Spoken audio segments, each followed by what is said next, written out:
Me and my girlfriend were on a romantic trip in Italy. On the final days, she suddenly wanted to stay without me to find herself, despite the plan. So I cut her off financially and left. Before watching the video, right where you're watching it in the comments, subscribe and like so that more people can watch this video. Enjoy. I'm Alex, 30 years old, male, and right now I feel like I'm still sitting on that curb in Florence, staring at the cobblestones, wondering how the hell everything went sideways in the span of a single afternoon. Italy was supposed to be our dream trip. Me and Leah, 28, my girlfriend of almost 3 years. I'd saved for months, squirreled away extra shifts, cut back on basically everything so we could do it properly. Rome, Florence, Venice, the whole romantic fantasy. We ate pasta in tiny alleyway restaurants, kissed on bridges like the cheesy tourists we were, and for most of it I thought, damn, this is it. This is the person I want to build a life with. Leah had always been a little unpredictable, bohemian, floaty, I need space to breathe type energy. She's a yoga instructor and swears the universe speaks to her in signs. I'm more grounded, I guess. Structure, plan, saving for things, knowing where I stand. That balance between us usually worked. But looking back, there were moments, times when she'd disappear for hours, to clear her head, or when she'd talk about wanting to find herself, like she was half auditioning for an indie film. I always brushed it off, figured it was part of who she was, and if I loved her, I loved all of her. The last night in Florence, though, she dropped the bomb. We just had this gorgeous dinner, truffle pasta, red wine, the works. We were walking back to our Airbnb when she stopped in the middle of the street, under one of those yellow lamps that makes everything feel old and cinematic, and said, "Alex, I think I need to stay here, alone, to find myself." At first I laughed. Thought she was joking, like, haha, Florence is magical, maybe I'll run away and paint in the piazzas. But she was dead serious. Her voice had that calm, determined edge I had only ever heard when she'd already made up her mind about something. "You don't get it," she said when I stared at her. "This trip woke something up in me. I can't just go back to the States and pretend I'm the same person. I need to stay, without you, just for a while." It was like a trap door opened under me. My chest felt hollow.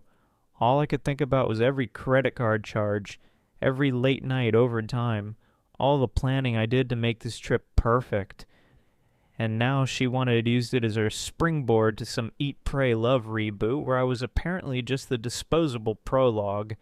I didn't yell. I didn't beg. Something in me just shut down.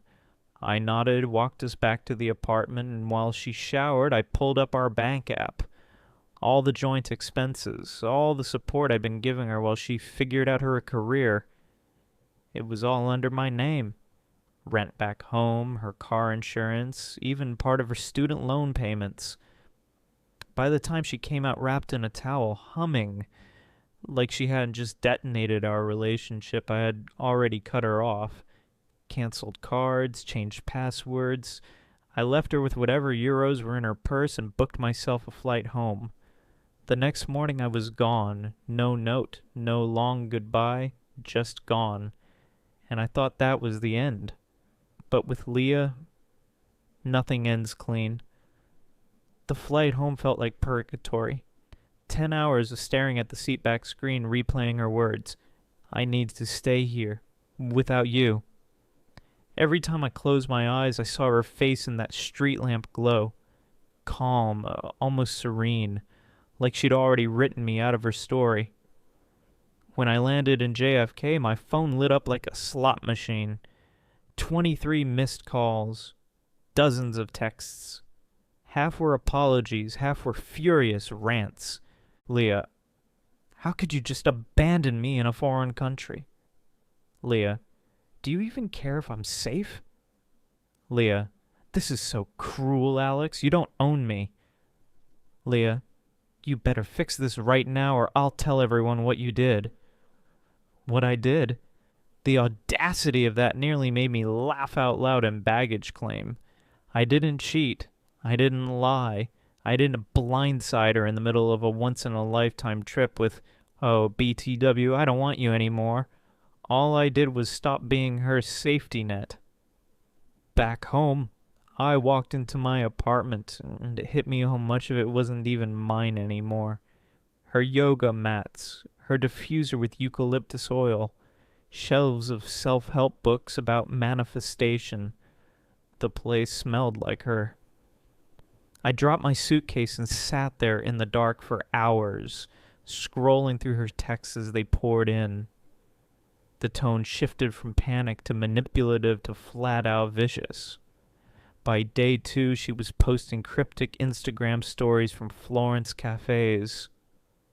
Sometimes you have to lose yourself to find yourself paired with selfies where her eyes look swollen from crying, and then the DMs started, not from her, but from mutual friends. Dude, what the hell? You left her stranded in Italy? Alex, she says you stole her money. Did you actually? She's telling people you had a meltdown and ditched her. My chest tightened reading those. That's when I realized she wasn't just spiraling privately. She was building a narrative, casting herself as the free spirit abandoned by her controlling, bitter boyfriend. And me? I was the villain. But here's the thing about Leah. She never thinks 2 steps ahead.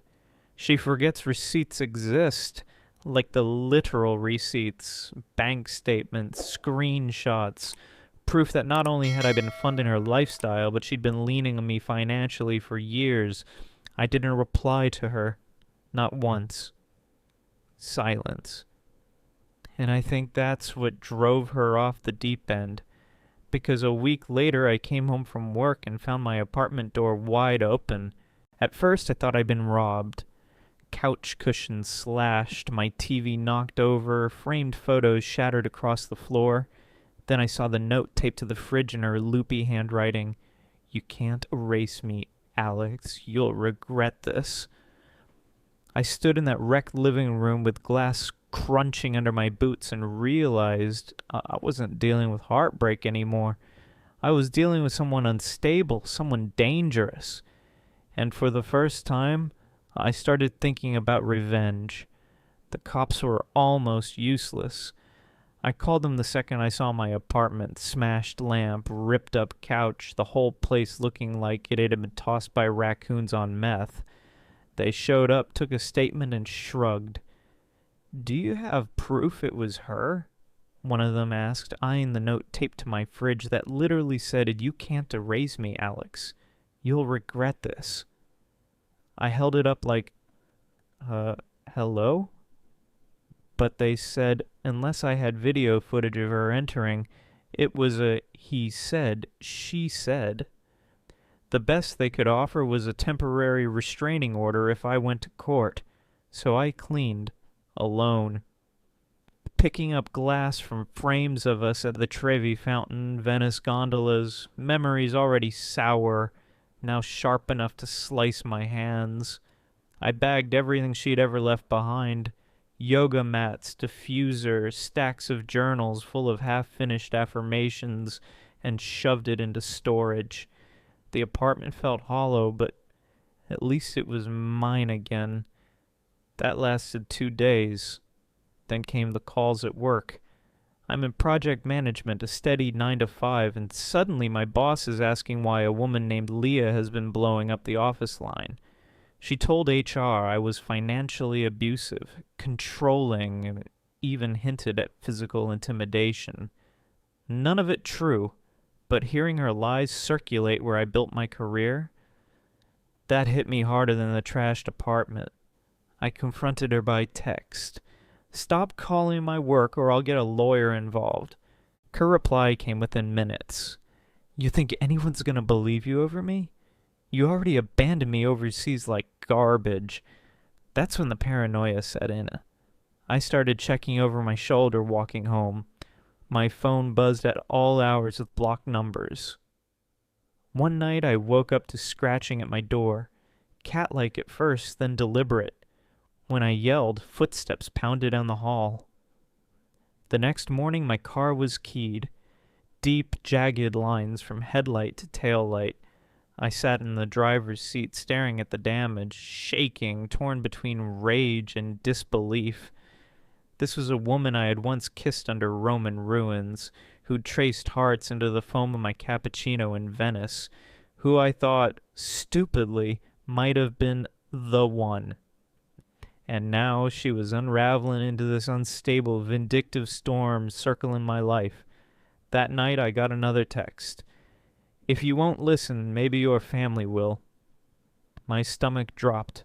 My parents live 2 towns over. Quiet people who want nothing to do with drama.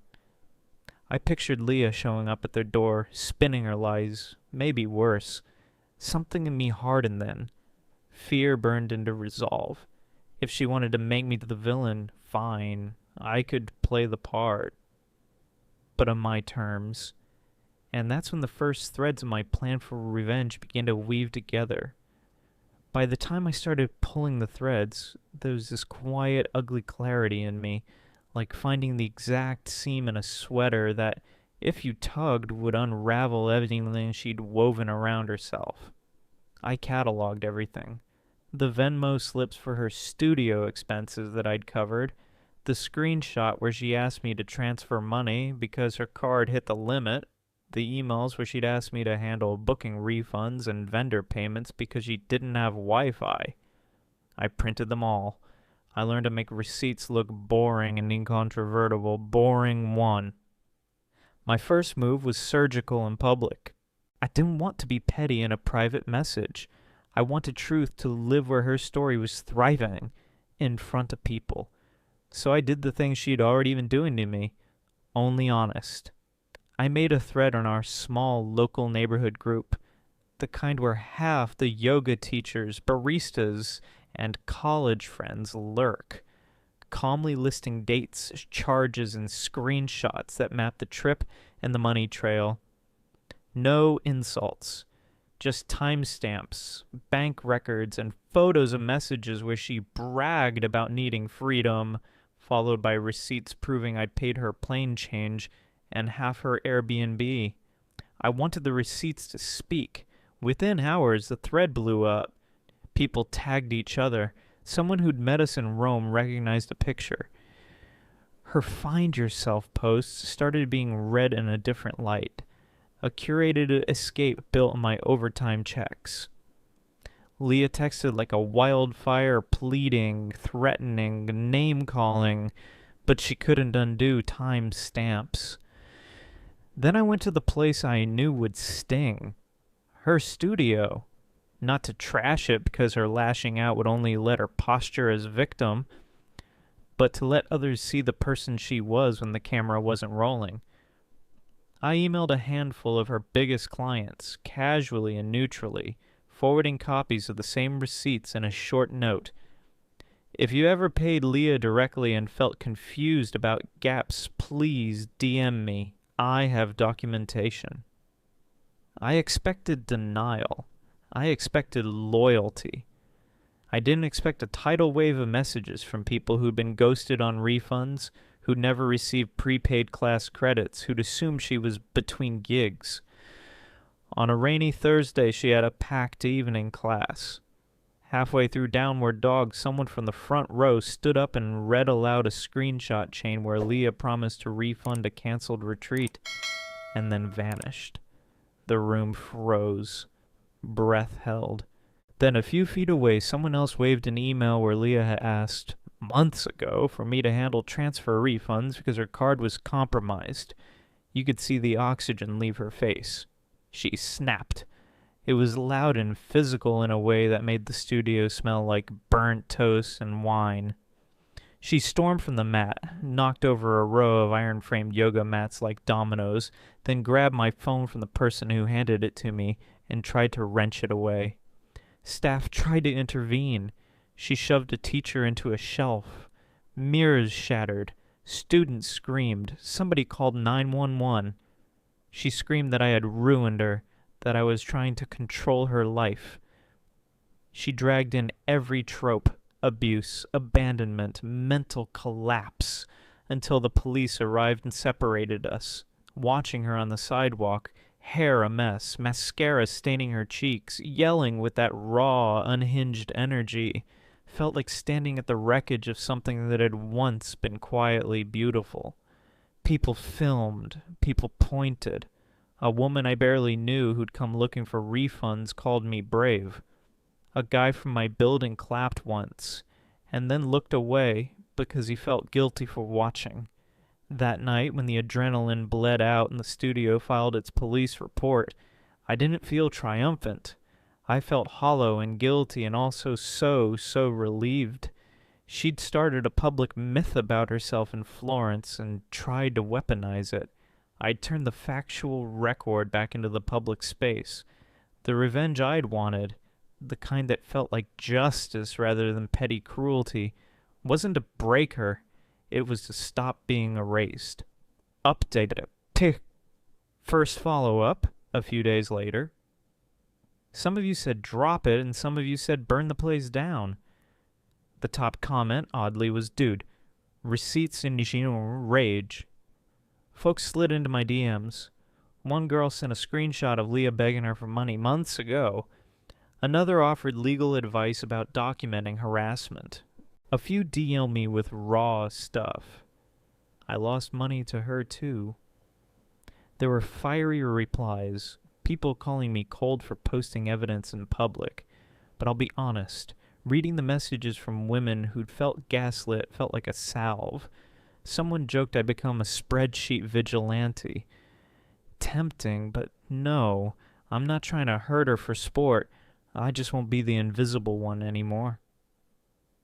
The next few weeks felt like being buried alive and having someone shove a microphone in my face so everyone could hear me choke. Leah didn't slow down. She escalated. If the studio meltdown in front of her students was the opening salvo, what followed was a campaign of chaos that felt like it was written by a vindictive screenwriter with a grudge. First, the vandalism. My car, already keyed, woke up one morning with the driver's side window smashed and a yoga mat shoved through the shattered glass like some grotesque calling card. There was glitter everywhere, like she'd emptied a bucket of every arts and crafts store in Florence into my passenger seat.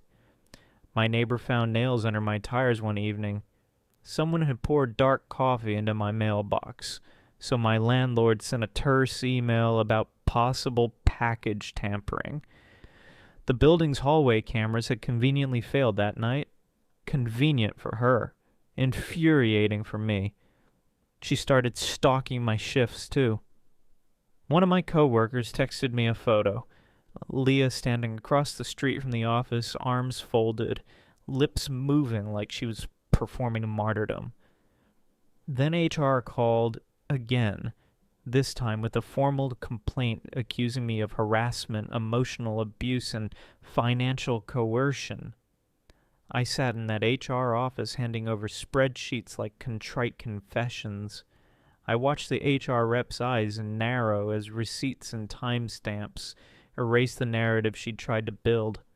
For 3 days I was on leave while they investigated. I lost billable hours.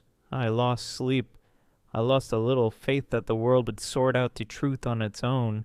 She dragged in outsiders, mutual friends who hadn't seen anything but her curated pain. And even my sister, who got a voicemail from Leah gaslighting her into thinking I was dangerous.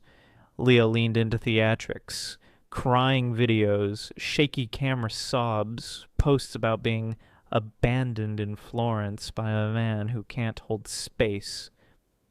Comments flooded her page, righteous, furious, supportive. Men I'd worked with began to glance at me differently. Strangers hissed in coffee shops. I'll admit, panic crawled under my skin. I caught myself imagining confronting her in the street, ripping words out of her mouth, smashing every freedom manifesto she'd ever pinned to a mood board. but I knew that would make me the savage she accused me of being. I wanted something cleaner, poetic, public, the kind of thing that sat heavier on image than on law. So I started small and surgical, not with slander, not with mirrors of her cruelty, but with an immutable, boring weapon: context. I traced every interaction, every payment, every promise she'd broadcast, and I layered them together. I turned the noise she'd made into a timeline: dates, screenshots, course refunds promised and not delivered, the emails where she told clients she'd gone off-grid while still accepting payment. Then I invited the people she'd hurt to speak, not as an ambush, but as a panel at a community meetup called Transparency in Services. Local journalists came because gossip mixes with clicks, and the studio's landlord showed up because landlords don't like tenants who bring police reports to the building. Leah came anyway, because of course she would, dripping theatrical outrage onto the venue floor. She expected me to flinch. Instead, I handed the moderator a thin manila folder. Inside, nice and neat, were 3 things: a list of clients she'd ghosted, a stack of refund requests she'd ignored, and a copy of the studio's lease with a note about unreported complaints. I didn't yell. I didn't call her names. I read one text aloud, her own words telling a client, "I'll refund you when I find myself," and watched the room tilt. Faces softened. A few people laughed, then shook their heads. She lost it, this time physical in a different way. She tore through the room, grabbing flyers, ripping them into confetti, flinging a chair into the air. Security escorted her out. Her meltdown was a violent, audible wound. Outside, someone filmed her screaming and sobbing at a bus stop. It played the next day in the neighborhood group with 10,000 views. Sweet revenge isn't about breaking someone. It's about making their bravado unusable. For Leah, her power was the story she told. Free, enlightened, brave. I weaponized the one thing she forgot: accountability. People who'd once cheered her on started asking for their money back. The studio's bookings slowed. Sponsors pulled tentative offers. The find yourself narrative curdled into a cautionary tale. I didn't feel like a victor. I felt exhausted, strangely guilty, and more alone than I had in weeks. But I also felt something like relief. The world had seen the receipts, and the version of myself I'd lost in a cafe in Florence was no longer completely invisible.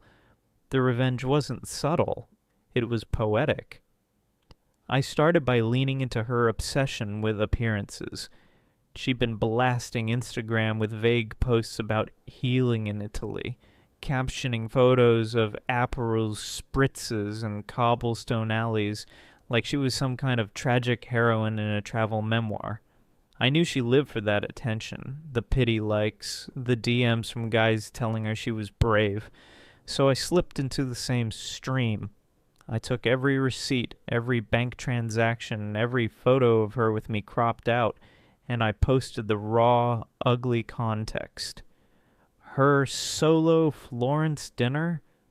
Yeah, that was me footing the bill until she told me mid-meal she needed to find herself. I posted a screenshot of the $280 charge from my card, alongside her filtered shot of pasta. Caption: funny how self-discovery tastes better when someone else pays for it. It spread faster than I imagined. Friends of friends shared it. Old co-workers of hers chimed in. The comments weren't kind. Suddenly her spiritual rebirth looked more like selfish implosion. That's when she snapped. She stormed into my place one night, uninvited, mascara streaked, waving her phone like a weapon. "You're ruining me!" she screamed, knocking over the stack of books by my door. Do you know how many people unfollowed me? Do you know how hard I worked on that? I told her flatly. No, Leah. I know how hard I worked for all of it. And I'm done funding your fantasy. She lunged for my phone, tried to snatch it out of my hand, but I pushed her off.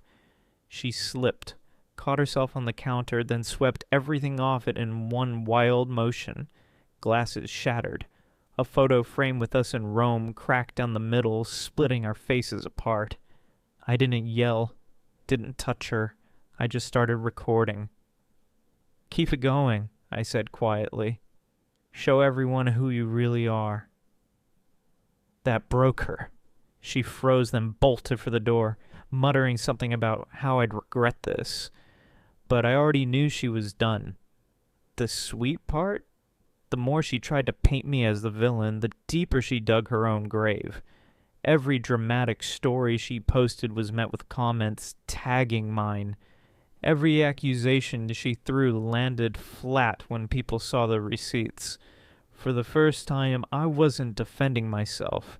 I was watching her unravel under her own weight. And God, it was satisfying. She didn't disappear quietly. Of course not. Leah never let a stage go dark without dragging the spotlight back on herself. And since she couldn't kill my credibility online anymore, she went for the one thing she thought I couldn't defend. My family. It started with my mom calling me at 6 a.m. one morning, voice trembling. Alex, why is that girl on our front porch? I drove the 40 minutes to my parents' place with my heart in my throat. When I pulled up, Leah was in their driveway, barefoot, wrapped in some flowing scarf like she'd been cast out of a monastery, crying so hard her whole body convulsed. She had photos printed out, me and her in Italy, us holding hands, kissing by fountains, and she was waving them at my parents, wailing, "He abandoned me. He left me stranded with nothing. Do you know what kind of son you raised?" My dad tried to calm her down.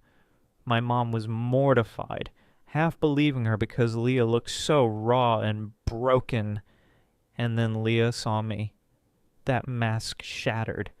She went from sobbing victim to raging banshee in 2 seconds flat.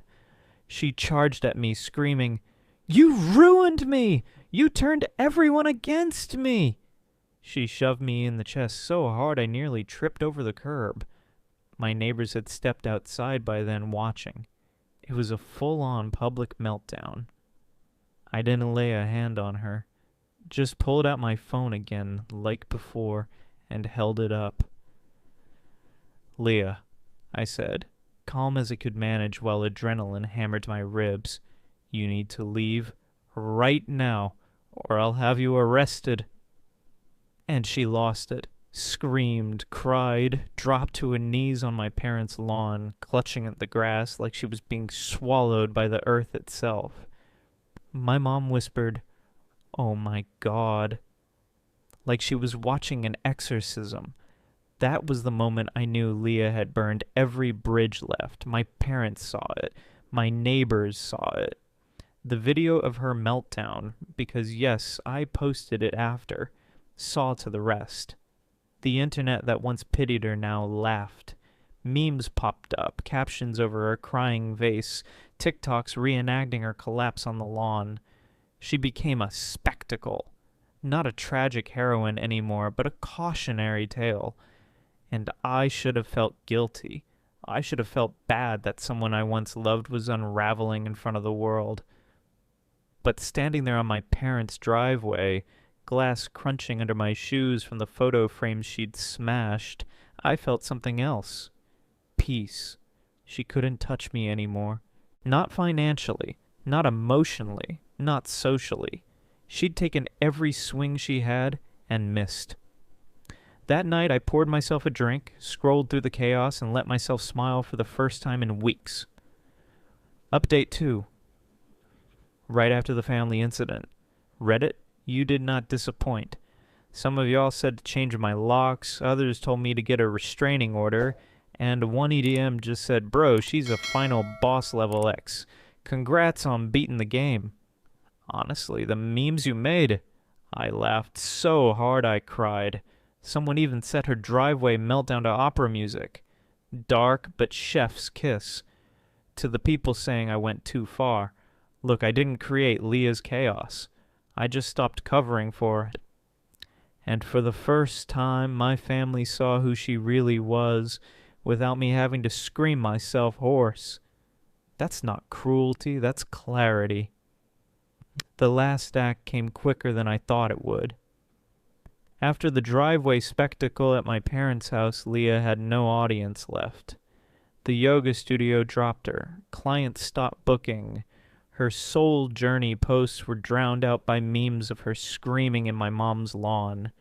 She was radioactive, but unstable people don't just fade, they flail. 2 weeks later, I woke up to pounding on my apartment door at 3 a.m.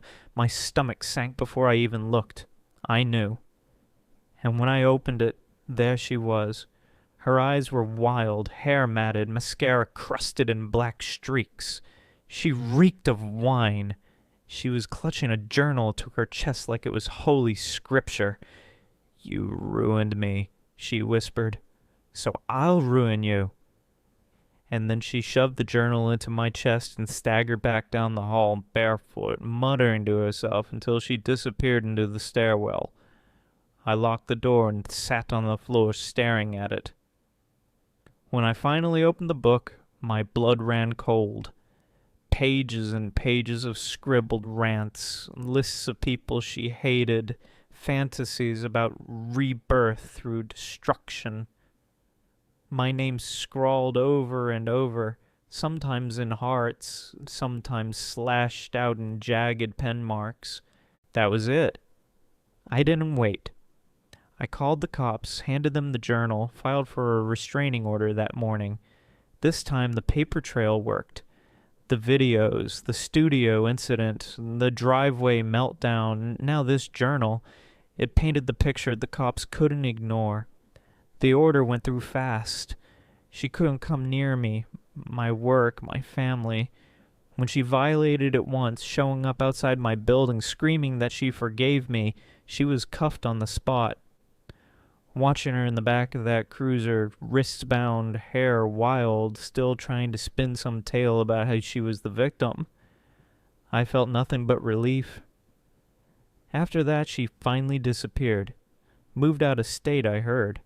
Some whispered she checked into a wellness retreat. Others said rehab. I didn't care. For me, she was gone. I changed my locks, sold the couch she'd once picked out, replaced the cracked photo frames with empty space.